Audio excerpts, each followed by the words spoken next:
7 golongan orang yang akan jadi penghuni surga Firdaus. Mendengar kata surga, pasti semua orang ingin berada di dalamnya setelah meninggal dunia.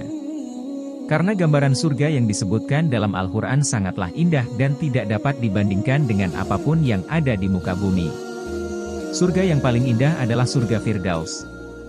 Seperti salah satu firman Allah dalam Quran Surah Al-Insan ayat 20, yang berbunyi, "Dan apabila kamu melihat di sana, surga, niscaya kamu akan melihat berbagai macam kenikmatan dan kerajaan yang besar."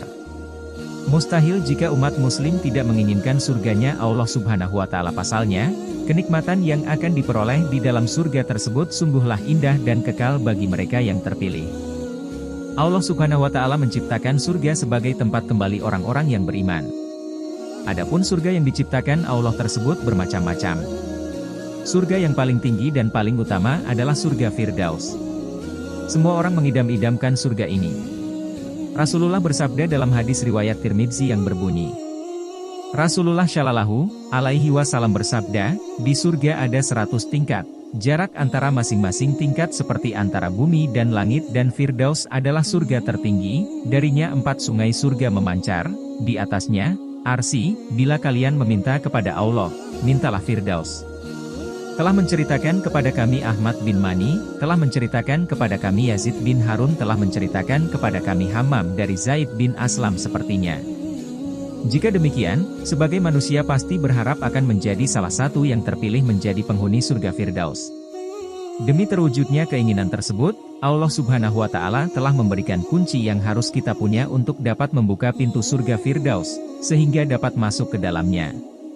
Seperti yang telah disebutkan dalam firman Al-Quran Surah Al-Mu'minun ayat Januari 11, yang artinya, sesungguhnya beruntunglah orang-orang yang beriman, yaitu, orang-orang yang khusyuk dalam salatnya, dan orang-orang yang menjauhkan diri dari perbuatan dan perkataan yang tiada berguna, dan orang-orang yang menunaikan zakat, dan orang-orang yang menjaga kemauannya, kecuali terhadap istri-istri mereka atau budak yang mereka miliki, maka sesungguhnya mereka dalam hal ini tiada tercela. Barang siapa yang mencari di balik itu, maka mereka itulah orang-orang yang melampaui batas. Dan orang-orang yang memelihara amanat-amanat yang dipikulnya, dan janjinya, dan orang-orang yang memelihara salatnya. Mereka itulah orang-orang yang akan mewarisi, yakni, yang akan mewarisi surga Firdaus.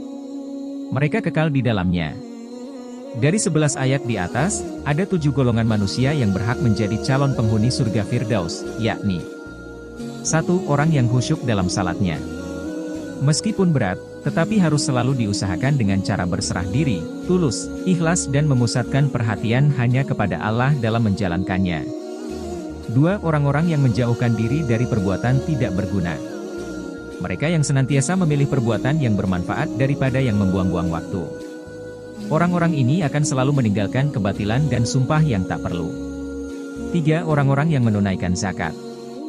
Zakat sendiri menjadi kewajiban bagi setiap muslim yang harus selalu dikeluarkan setiap tahunnya. Zakat mengajarkan kita saling berbagi, karena di dalam harta yang diperoleh terdapat hak orang lain. Lebih dari itu, zakat berguna untuk menyucikan harta serta jiwa seseorang.